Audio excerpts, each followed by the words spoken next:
Hello दोस्तों, welcome back to Neeraj academy. आज मैं आप सभी को सुनाने वाला हूँ कहानी क्लास 9 चैप्टर फर्स्ट बिहाइव का। इसका नाम है, क्या नाम है? हाँ? नाम क्या है पहले चैप्टर का? The fun they had. तो इस कहानी को हम सुनेंगे और समझेंगे कब की कहानी है और इससे हमारे फ्यूचर में क्या रिलेटेड है, इससे तो हम समझेंगे। आइए देखते हैं इस पूरी कहानी को।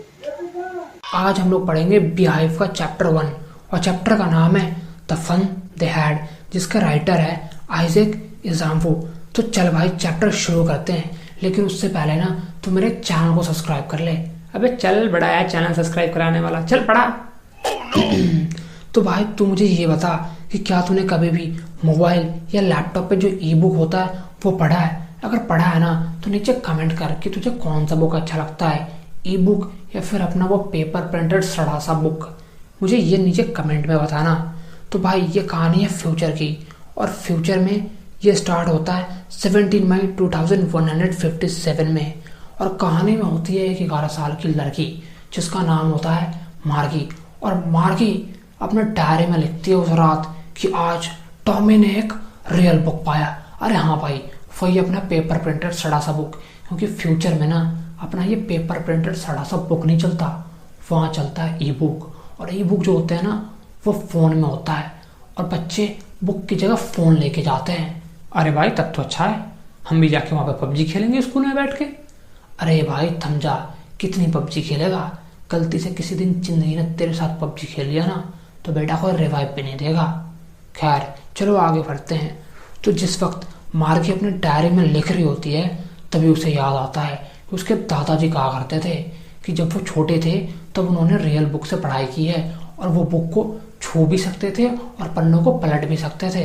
फिर मार्गी बुक की हालत के बारे में बताती है और कहती है कि बुक पूरा ही पुराना है और येलोइश भी है, उसके जो पेपर है ना वो मुड़े हुए हैं। और फिर बुक को वो पढ़ती है, और वो जो बुक को पढ़ती है ना तब वो बताती है कि वर्ड्स बिल्कुल भी मूव नहीं कर रही है। वो देखती है कि वर्ड्स बिल्कुल भी मूव नहीं कर रही है, जैसा कि उसके कंप्यूटर स्क्रीन पे मूव करती है। और ये बात ना उसे बहुत फनी लगती है। वो जब बुक को पलटती है, वापस पन्नों को पलटती है, तो सेम वर्ड्स छपे होते हैं जो उसने फर्स्ट टाइम में पढ़ा होता है। और फिर टॉमी कहता है कि ये क्या, हमें इस बुक को जब पढ़ लेते हैं तो इस बुक को हमें फेंकना पड़ता है, लेकिन हमारे साथ तो ऐसा बिल्कुल भी नहीं होता। हमारे ई बुक जो है वो हमारे लैपटॉप में बहुत सारे हैं, मिलियंस ऑफ ई बुक हैं, लेकिन पढ़ने के बाद हमारे लैपटॉप को फेंकना नहीं पड़ता। और मार्गी इस बात पर सहमति जताती है। वो कहती है बात तो भाई तुमने बिल्कुल सही कही है। और फिर मार्गी कहती है कि मैं 11 साल की हूँ और मैंने शायद अपने पूरे जीवन में इतना टेली बुक नहीं पढ़ा जितना कि टॉमी ने अपने 13 साल की बुक पढ़ा है।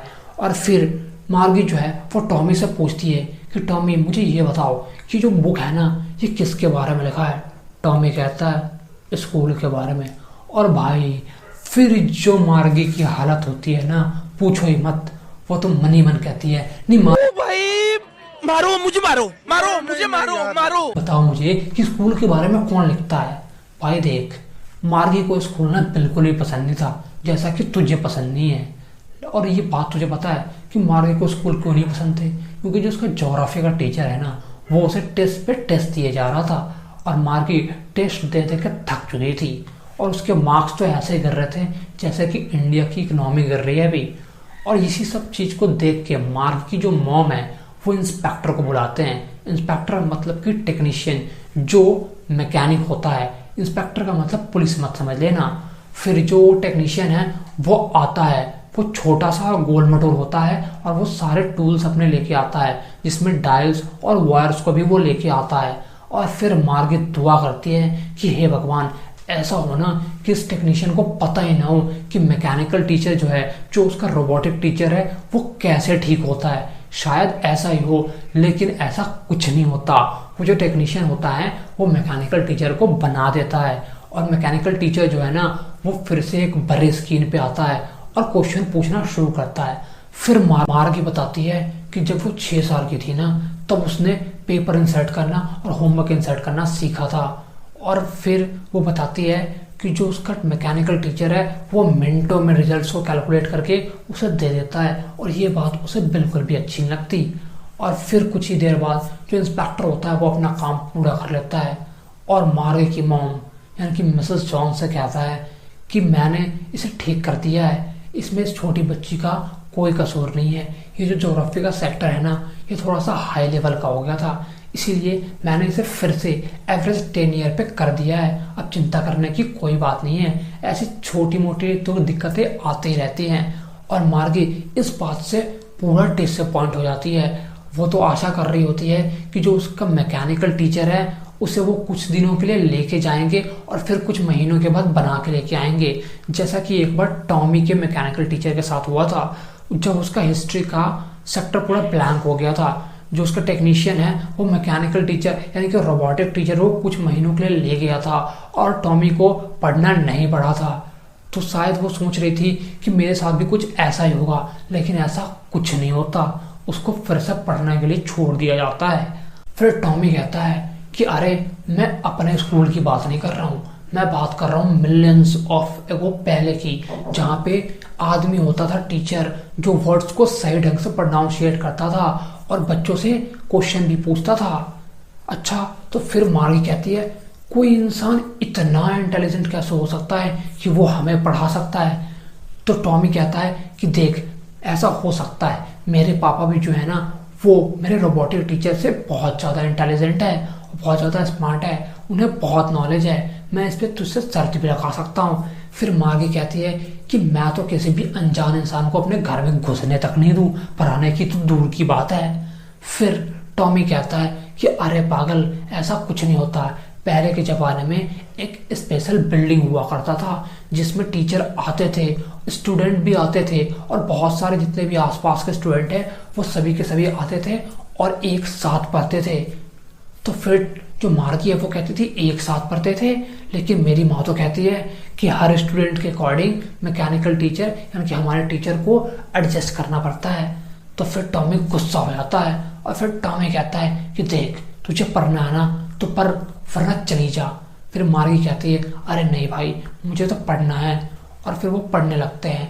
उन्होंने आधा बुक भी खत्म नहीं किया होता है कि फिर दूर से आवाज आती है मार्गी की मॉम की, मार्गी चल स्कूल जा, तेरे स्कूल के पढ़ने का टाइम हो गया है। और फिर वो पढ़ने चली जाती है, लेकिन उससे पहले वो टॉमी से पूछती है अच्छा टॉमी, मैं जा रही हूँ पढ़ने, क्या हम पढ़ाई के बाद इस बुक को फिर से पढ़ सकते हैं? फिर टॉमी कहता है हाँ हाँ चल पढ़ लेंगे। और फिर मार्गी अपने रूम में यानी कि अपने स्कूल रूम में चले जाती है जो कि उसके बेडरूम के बगल में होता है। और उसका टेक्नीशियन यानी कि मैकेनिकल टीचर, रोबोटिक टीचर जो होता है ना, वो वहाँ पे उसका इंतजार कर रहा होता है। और मैकेनिकल टीचर जो होता है वो कहता है कि आज हम लोग अर्थमेटिक के बारे में पढ़ेंगे और फ्रैक्शनल एडिशन सीखेंगे, तो सबसे पहले आप जो है ना अपना होमवर्क कल का डाल दो, मैं उसे चेक कर लेता हूँ। लेकिन मार्गी तो उस पुराने स्कूल के ख्यालों में खोई हुई रहती है और उसी के बारे में सोच रही होती है। और यहाँ पर उसका मैकेनिकल टीचर गले फाड़ रहा होता है। वो कह रहा होता है 1/2 + 3/4 को जोड़ेंगे तो इतना आएगा। लेकिन मार्गी तो कहीं और खोई होती है। मार्गी उस स्कूल के बारे में सोच रही होती है कि कैसे पहले के जमाने में एक साथ बच्चे आते होंगे, हंसी मजाक करते होंगे और पढ़ते होंगे, टीचर उन्हें कैसे पढ़ाता होगा, और जब छुट्टियां होती होगी तो वो साथ में घर जाते होंगे। इन्हीं सब चीज़ों के बारे में वो सोच रही होती है। तो भाई देख, मैंने तुझे ना ये चैप्टर पढ़ा दिया है, अब मेरी भी